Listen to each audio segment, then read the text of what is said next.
if you looked at her, a 3-year-old, you would never have thought she was going to be the horse. For her to then follow up in an Unthorpe in the Flying 5 was special. Highfield Princess stretching away, scorching away, breathtaking. Highfield Princess won the Unthorpe. Because the fixture list is so relentless, it doesn't afford you the opportunity to sort of think outside of racing. Yeah. And I wish it did. Australia are buying into the pedigrees, Japan are buying into the pedigrees, so they're now reaping the rewards of what they've done for the last 10 years. British racing's just got to be very careful it doesn't become a nursery.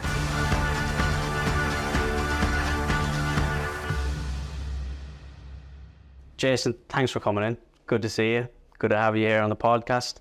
To start briefly with an overview of your career, which is, we were talking about earlier, nearly 800 winners, over 700, 3 Group 1s, and that association with Highfield Princess over the last couple of years has really sort of put you in the headlines. But let's go back firstly to the start of your career and where it kicked off. So how did you get into racing? Because I know you're from Hike. A lot of them Hike boys love their horses. Is that the sort of natural path that you had? Very, very natural path. I mean, you've got 3 things in Hike. You've got rugby, horses, and cashmere. So you're going to choose one of them 3. I wished it was rugby starting off, but obviously circumstances, and I was at ponies growing up, and rode out for Dunfermline as a local trainer at home, which kind of got the bug going really. A little bit of pony racing as well, and kind of horses were always going to be something that was going to be there further down the line, I felt. Yeah, okay. And then you moved to, was it Middleham or Malton that you moved? Yeah. Middleham, and you hit the ground running relatively quick, I think, didn't you, when you got into racing? So I moved to Middleham when I was 15, worked for Mark Johnston, got my licence out there, had a few rides for Mark, and then being the, I suppose, blinkered, determined kind of bugger that I am, was always just, probably in the younger days, probably over-eager. Wanted everything to have happened yesterday. Yeah. And looking back, maybe it wasn't the right thing. But left Marks, went to Declan Carroll's, and rode my first winner for Declan on a horse called Spice Bar. And yeah, kind of took off from there really. Let's just talk a little bit, because I spoke to different jockeys on this subject, but moving away from home at that young age and moving from Hike, which I've never been to, but I imagine is a relatively secluded place, to Middleham and sort of North Yorkshire, is that a culture shock? What was the big thing for you when you moved away from home into sort of a professional life? I suppose that, and the fact I was very lucky in the fact that at Mark's there's a canteen, so you get your breakfast and your lunch, and the cook at the time was Gary, and he was brilliant. He'd always make me up a little thing from a tea, so I was never in any kind of danger of not being able to get a meal, and little things like that actually help you. Never really got homesick, was always kind of very determined that I was gonna, I suppose from being a young kid as well, I was always determined that whatever I was gonna do, I was gonna do it to the best of my ability. I was never gonna go half-hearted into anything. So obviously it is different moving away from home and stuff, but I felt like I just took it in my stride and rolled with it. Yeah. And what's the one thing, what's the big difference between Hike and Middleham, like culturally? The people, is it the sense of humour? What's the one thing that you'd notice that I think this is it'd actually be a very, like, obviously Hike's a town, Middleham's a village, so Hike's a bigger place than Middleham was, but the people are all very similar.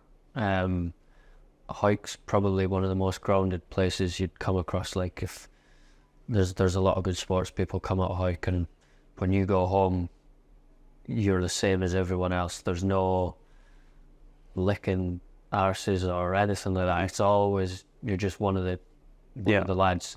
That's one thing I really like about being brought up in hike, and that it's just a very grounded place where everybody's equal, basically. Yeah. You're never going to get too big for your boots. Oh, jeez, no. Yeah. That'll keep you grounded. Then I met you, I don't know if you remember this, but I met you for the first time in 2013, thereabouts.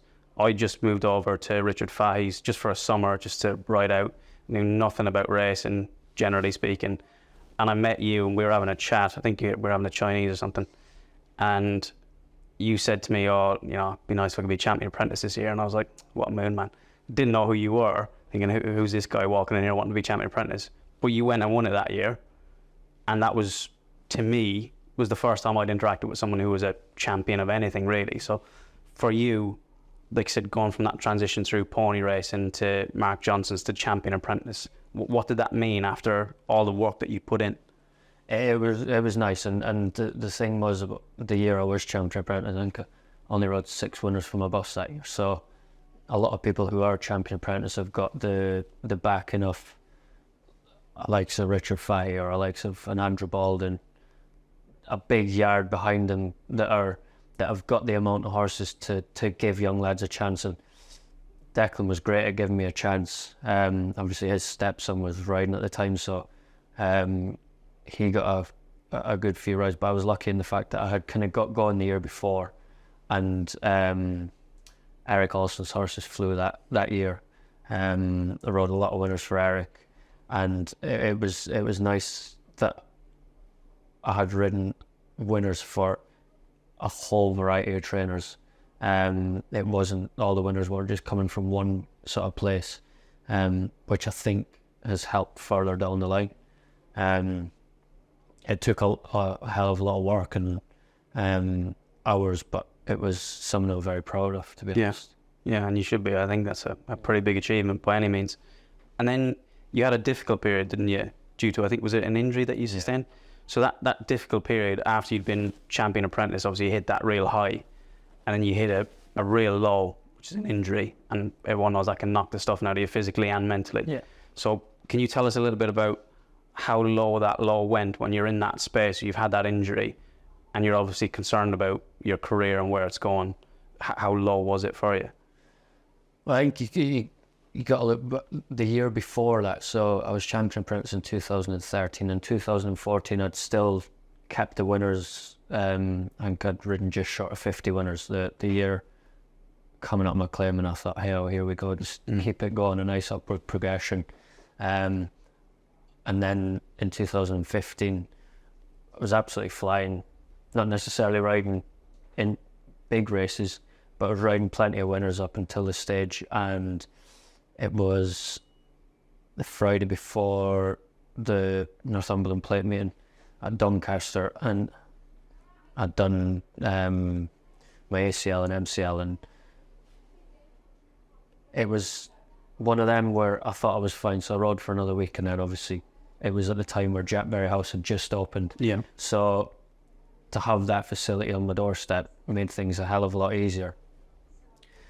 But when you're at that stage of your life, I think I was only 20, maybe, 20 when I got injured, you're still developing physically and mentally, and your body's changing. And I found when I did get injured, I put a lot of weight on, and that was the hardest thing. It wasn't the fact of I want to get back, because I couldn't get back. So I was off for 6 months, and you do get forgotten about. There's nothing you can do about that. You've just got to keep your head down and just, the harder you work, the luckier you get, theoretically. And I think working hard to get back, and then the main thing I found when I did get back from doing my knee was just to ride out for as many different people. I had got my weight back by that point because Danny Haig, you'll know, in Jackberry House, gave me a boxing diet, and then the weight just fell off me.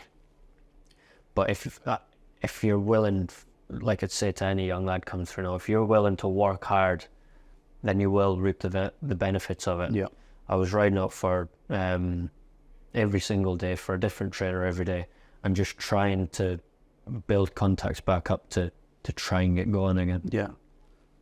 Well, what I want to get a little bit more into is that moment when you realise that you have to accept your injury, because I think a lot of people listen at home, or even other athletes who haven't had an injury yet.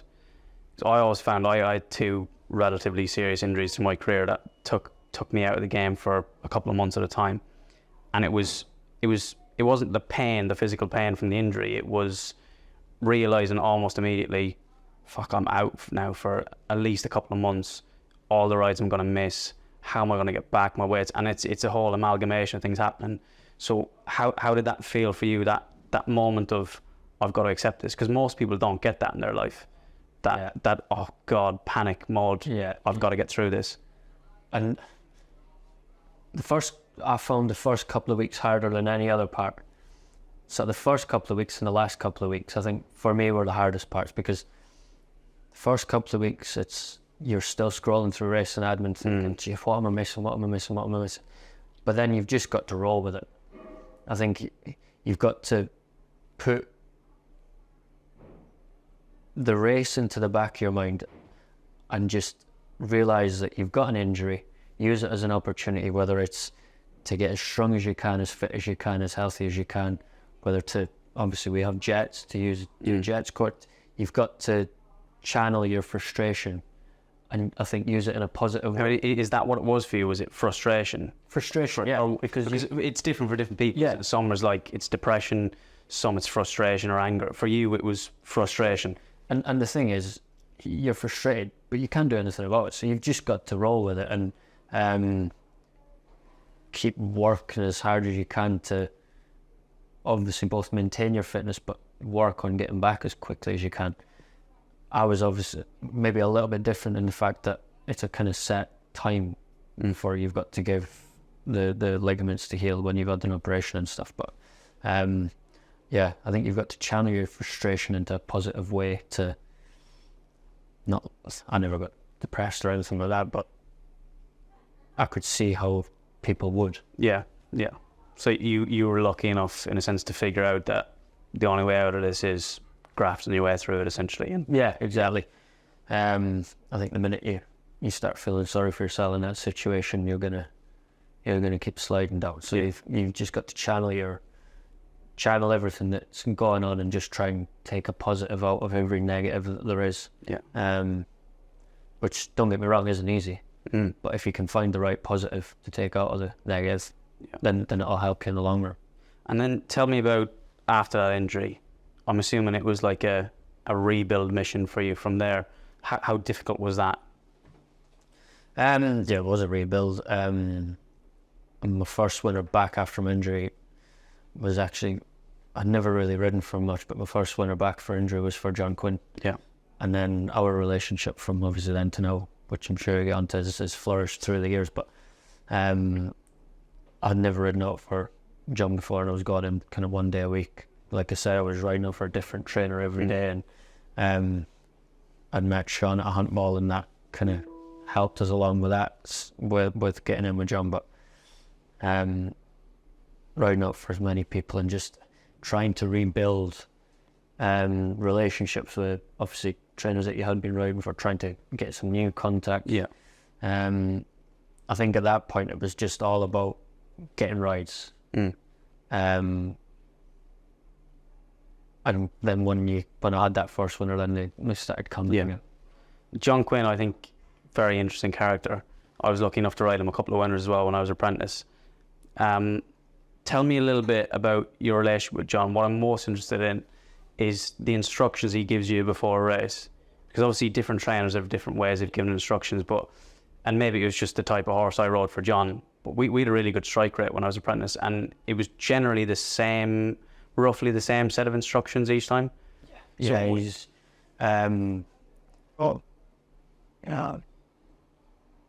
some horses have different instructions, but like I know I ride work every day for John, so I know the horses inside out. But the boss just likes his horses in a position where, if good enough, they'll win. Yeah. And doesn't let them win it too far. Yeah. And he likes, I gathered from the couple of rides I had from him, he likes them. He'd prefer them to come late and get beat, not get there in time, than you getting there too early. So he generally wants you to be a bit more of a patient rider. Yeah, exactly. Obviously, it's a bit contradictory because some of the best horses that I've ridden for him have been sprinters who are out and out front runners, like El Astronaut, and like he always springs to mind because he was probably the first good horse that I rode for him. Highfield Princess, she's a very she's the most straightforward horse you'll ever deal with. But yeah, if you kick too early and get beat, he'd let you know about it. Yeah, he will let you know about it. Yeah, for sure.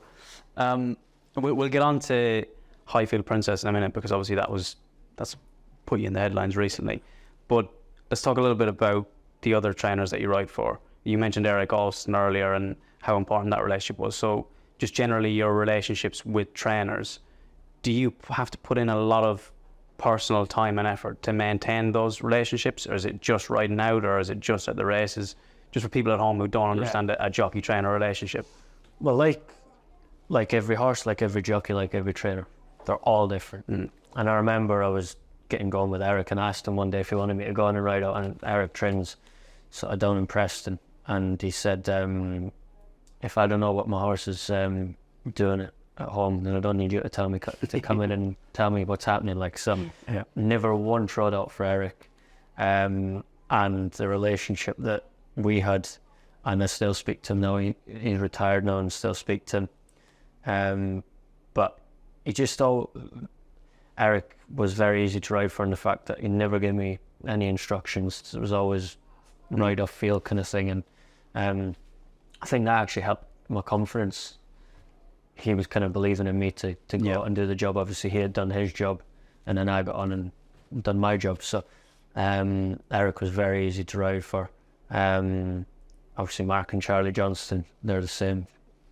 No instructions as such. Just get on, find a rhythm, and then that'll tell you where you are in the race. Do you think that that's the way it should be, that trainers should not really give instructions? So I've been speaking to different jockeys about this. I always found the best that I rode was when I wasn't really given instructions, and you know your form and you've got your plan A and what you ideally want to do, but then we all know plan A doesn't go to plan very often, and plan B has to spring into action and you have to ride the race on field.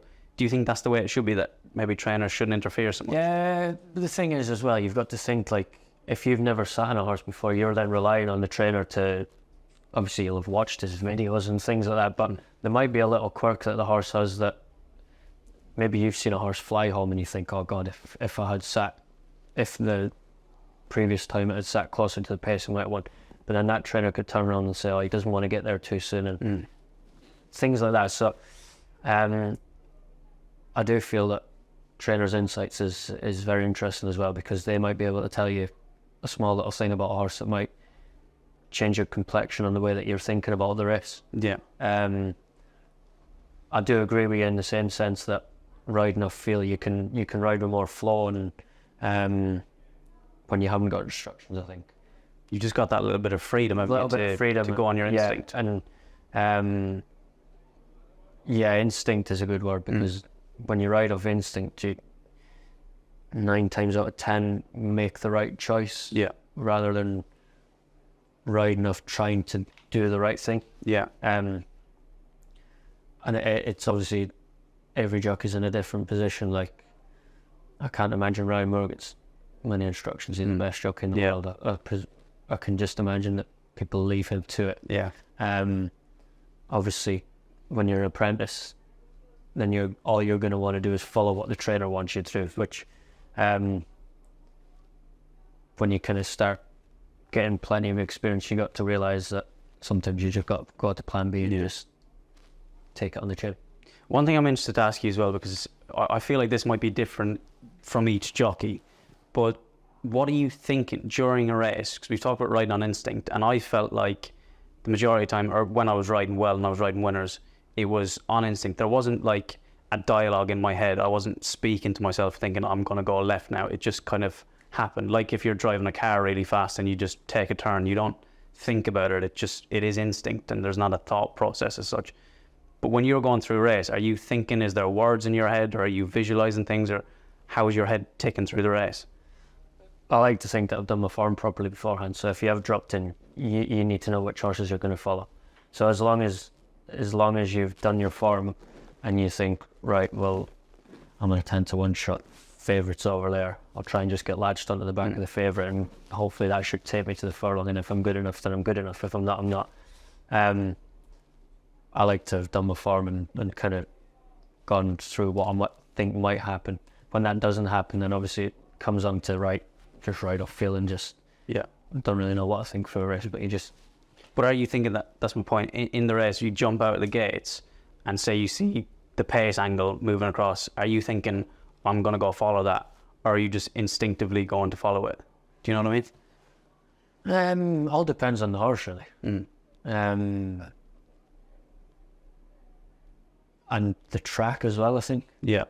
But I just feel that you're better off leaving your horse in a rhythm. If you've planned on sitting 3rd or 4th, but you're having to take the horse out of its comfort zone to go and sit 3rd or 4th, then you're better off sitting 8th or 10th. Yeah. And just leaving the horse in a rhythm where it's happy. And obviously pace of a race has probably got the most to do with this. But yeah, when you're right, I think leaving a horse in a rhythm is the main thing I think of anyway. After that, just take it as it comes. And talking about pace, for people who don't know, generally your nickname quite a bit is Jace the Pace. So can you explain to people why your nickname is Jace the Pace? Probably when I was an apprentice, I used to go flat out and everything. and that was just the way that, obviously I was riding a lot of sprinters for Eric Ulster, and that was the way he liked his horses ridden, kind of thing, just up in the pace. So, and a lot of them horses were well handicapped when I got to ride. So, so it made you look good, basically. Yeah. 9 times out of 10 they won, but I'd love to say it was because I won on quick turn, but it's not. It's from when I was probably claiming 5 and 7. Yeah. And we've got there eventually, Highfield Princess. Obviously we've talked about being Champion Apprentice and then going through a difficult period and essentially a career rebuild. And then you finally get on that Group 1 horse who's now a multiple Group 1 winner. And she started out, she's got an amazing story. She was rated 57 at one point and now is a multiple Group 1 winner. So can you tell us what that feeling is like when you finally find that good horse? You know, it's like, it's hard to explain, because obviously if you looked at her, a 3-year-old, you would never have thought she was going to be the horse. Obviously I'd ridden Liberty Beach, El Astronaut, Safe Voyage, plenty of good horses, and obviously Safe Voyage was Group 1 placed, El Astronaut was Group 1 placed, Liberty Beach was a Group 2 winner. I'm sure she was Group 1 placed as well. So when you're hitting the crossbar as well in those Group 1s, is that more frustration for you, or what's that feeling? Well, the thing was, like obviously El Astronaut and Safe Voyage, they were horses who kind of had a similar profile to her. They had started going up through handicap, and they were always bigger prices in Group 1s. So I never really had the pressure of riding a favourite in a Group 1 or anything like that.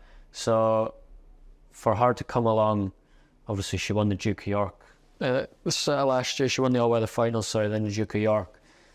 And then Boss gave her a break and then went to the Morris de Geese. And for her to I think you'll probably have seen it, I punched the air like an idiot. But it's proper relief. To ride a Group 1 winner is special. And at my stage of my career, like, people think I've been around ages. I've only been riding 11 years. So, like, you look at somebody like Joe Fannin. He's ridden I think he's ridden over 3,000 winners, has he? And it took him plenty longer than me to ride a Group 1 winner. Yeah. So, and he's a jockey that I respect massively. Yeah, he's brilliant. Every person in that weighing room respects him massively. So to get a Group 1 winner at my stage of my career, and then for her to then follow up in an Unthorpe and the Flying 5 was special. And obviously, I wouldn't say I ever felt pressure riding her last year, because she had won the Morris de Geese over 6.5 and then came back here, and she was she was in favourite or anything, but it was dropping back in trips, so we weren't quite sure. Yeah. And then obviously she went to the Flying Five and she was favourite for the Flying Five, but never really felt pressure riding her, because you know that sometimes those, like, if you've got a horse that you need to drop in and come late, or if you've got a horse that you've got to get the pace right, with her you can just leave her wherever she wants to be. She can get stuck on a wing, she can get a bit of cover, she can make the run, and you can do whatever you want on her.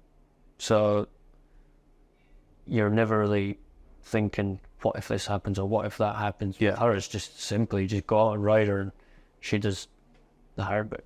There's two words I want to pick up on there. First one is relief. You said that when you rode that first Group 1 winner, it was relief. I don't think a lot of people outside a race or who've never ridden a race would understand. They might just think every time you ride a winner, it's happiness, it's celebration, it's brilliant. But I genuinely think a lot of the times, especially in those bigger races or when there's more pressure on, it is just relief. It's your immediate main emotion, isn't it? Yeah, exactly. Like, and to obviously do it for the boss as well was even more special, because he had put me on a hell of a lot of good horses, given me plenty of chances, and even though we hit the crossbar a lot of times, still left me on her. And for when you're trying and getting those chances, one of them's, if you throw a dart at the dartboard, one of them's going to hit it, isn't it? So for her to go and hit the bullseye was special, and like I say, relief, because when you've been hitting the crossbar that many times, you do think, is this ever going to bloody happen? Yeah. Yeah. And then pressure, another word you said. Obviously you said last year, throughout that sort of calendar year, there wasn't the pressure because she wasn't a favourite as such, and people probably didn't expect her to keep backing up as she did. This year, it's a different story, isn't it? Because people do fancy her now. She is near favouritism in the big races. Is there more pressure on you this year when you go to ride Highfield Princess? Or are you still in that mindset of there's not really that much pressure? Well, if there is, I don't feel it anyway, because like I said, she's one of them horses that you can just put anywhere in the race and she'll do the rest for you. And it was nice to obviously find a horse of her level, but for her to keep turning up to every gig, obviously she needed to run her first run back, and then to be placed twice at Royal Ascot in a week is, I thought was some doing, and it never really felt any pressure with her, because I ride her out every day at home as well, so I know her like the back of my hand. And I've never really felt it with her, because she's so straightforward. Yeah. We'll follow her with interest, obviously, over the next year or however long she's with us, but let's take a step away from racing at the minute. We've touched on hike and rugby, but at this moment in time, Jason Hart off the race course, when he's not on a horse, what's he doing? What are you doing with your time? Boring bastard I am. I'll be honest, it's hard for any jockey with the schedule we've got now. There's racing every single day, never really get a day off, so whenever I do get a day off, I like to just put my feet up and chill out. Maybe go out for dinner with Jess, or sit at home and cook something. But I'm very when you don't get the chance to, when the schedule is so demanding, I just feel when you do get a day off, you've just got to sit back and just put your feet up and just try and refill your petrol tank. Yeah. But if the schedule wasn't so demanding and you had 3-4 days off a week, what would you fill that with? Like, what are you interested in? I used to play a bit of golf with Dave Allen and Dave Nolan and Jimmy Sullivan. They're pretty competitive, aren't they? Yeah, well, that was a bloody. I was like a rabbit in a headlights. I didn't know how. Well, tried to play golf, I should say. And ended up losing money to them lads, and that was going to be my first question. Was, did they rope you into putting a bet on? I think they roped me in to try and get some money off me. Yeah.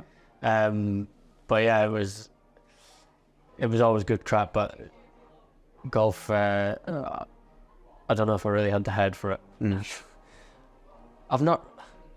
I wish I did have more outside hobbies, but I just like I keep coming back to with the demands of the schedule that we've got, it's kind of impossible to really have many hobbies outside of the sport. What about rugby? Because you mentioned that previously it was rugby or horses essentially for you. So is there still that interest in rugby? Could you still go and play that, or? I don't think I'd be able to play it, but I do get a great enjoyment out of watching it. I don't think John Quinn would appreciate me going to rugby training and coming back with a big black eye, would he? So, yeah, I'd love to be able to play it, but I get a great deal of enjoyment out of watching it. So we've talked a little bit about the schedule being really hectic and not really having time to have hobbies. So it brings me on to the next sort of question is, throughout your career from 2013 to now, 10, 11 years that you've been riding, how much have you sacrificed just to be a jockey? Like of your personal life, your personal time with family, other hobbies. How much of that have you given up in the pursuit of finding a Highfield Princess? Oh, it's everything. Like obviously when I moved away from home when I was 15, there's still some of my mates that I still keep in contact with, but you lose touch, and it's not through anything of wanting to lose touch. It's just you've got to put everything into trying to find these good horses, and obviously I never get home as much as I'd like to, but you've got, when you're wanting to kind of ride the type of horses that I'm kind of have found this season, you can't take your foot off the gas, because obviously Highfield Princess might not be around next season. So you've then got to try and find the next one. I'm in a lucky position that I've ride for some great trainers, which always gives you the chance of finding a nice horse. But if you look at Frankie, Ryan, they're going all around the world riding Group 1 horses wherever they go. It'd be nice to find another Highfield Princess, but it's going to be hard, and if you take your foot off the gas, and you've no chance of finding one, so you just got to keep your head down and keep pushing forward. Is it an obsession for you, not taking your foot off the gas, keeping going, trying to find that horse? Would you call it an obsession? I wouldn't call it no, I probably wouldn't call it an obsession. The thing is, I think numerically, when you're riding numerically the number of horses that you're riding, surely you've got to land on one at one point. And I think as well as numerically trying to ride 100 winners every year, you've got to have some quality in there, or I think you get overlooked a bit. So as long as keep working hard, and fingers crossed I can keep the numbers up and hopefully keep the quality there as well. But it sounds like, to me, it sounds like an obsession. I think to other people it would sound like an obsession. When you say, I don't have time for other hobbies, I've got to be doing this 24/7 essentially. Do you not think to outside people it sound like an obsession? Yeah, I'd say you're probably right. Yeah. So it's a way of life though, like whether you're in horse racing, rugby, cricket. I know that probably rugby and cricket and football are probably not the right sports to say that racing is like, because racing's a 364 day of the year job. Whereas obviously they've got their seasonal, so they get their breaks in and stuff like that.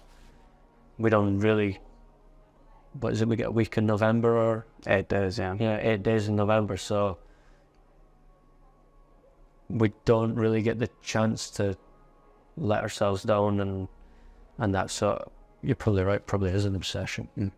Yeah, but it's probably, do you feel it has it's to probably be? With the fixture list that it makes it an obsession, because you'd love to have a few more days off to be able to do stuff with friends and family and stuff, but because the fixture list is so relentless, that it doesn't afford you the opportunity to sort of think outside of racing. Yeah. And I wish it did, but it just doesn't. And to people who are sitting at home thinking, you're self-employed, you can choose not to right horse, you could choose to take 2 weeks off and just say, I'm not going to ride for the next 2 weeks, which technically you could, but jockeys don't do that. Why don't you do it? Why can't you do it? If you were still riding and I took 2 weeks off and I missed, just say took a week off and you missed 5 winners and you got on 4 of them and they weren't for, just say, John Quinn, then you're going to struggle to get back on that horse. So it's like a roundabout, really, isn't it? You've got to just stay on it. Stay on it. Yeah. It's difficult though, isn't it? Oh, very, very. And it's the same with, like you said, with injuries. You're off that roundabout for a little while, and it hurts, doesn't it? Yeah, and then I think relentlessness is probably the best word to describe what you've got to do to get back on that roundabout. Yeah. We've talked a little bit. You mentioned earlier Jess. I know Jess well enough through she used to work at Richard Fahey's.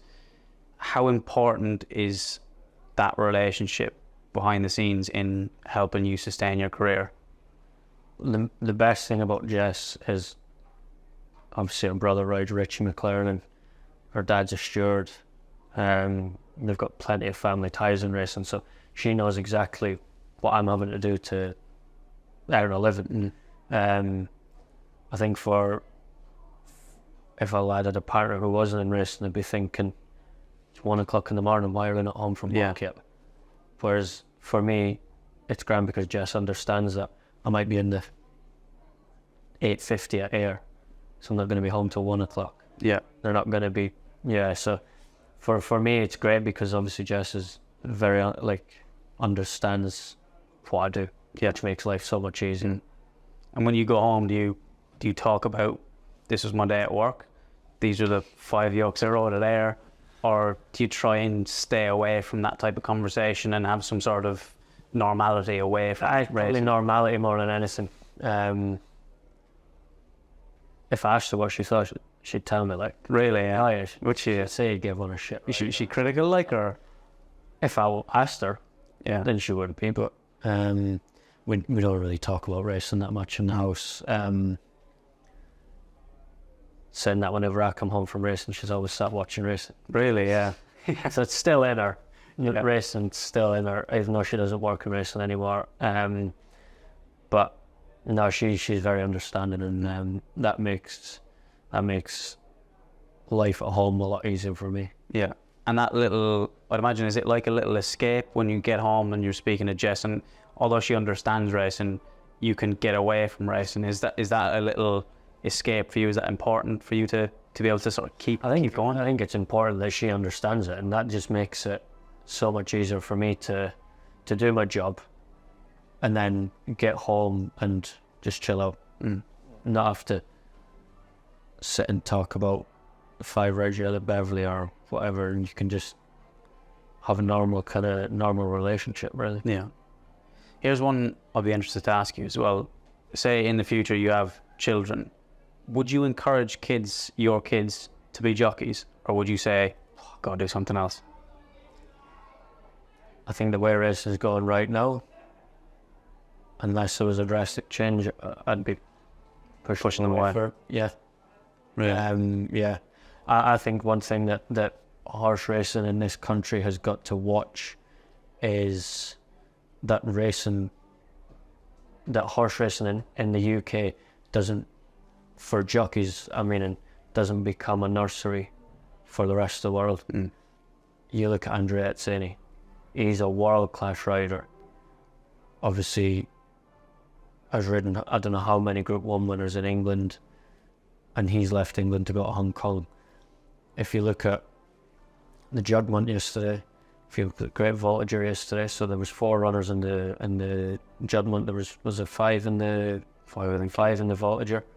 Those top end horses are now disappearing.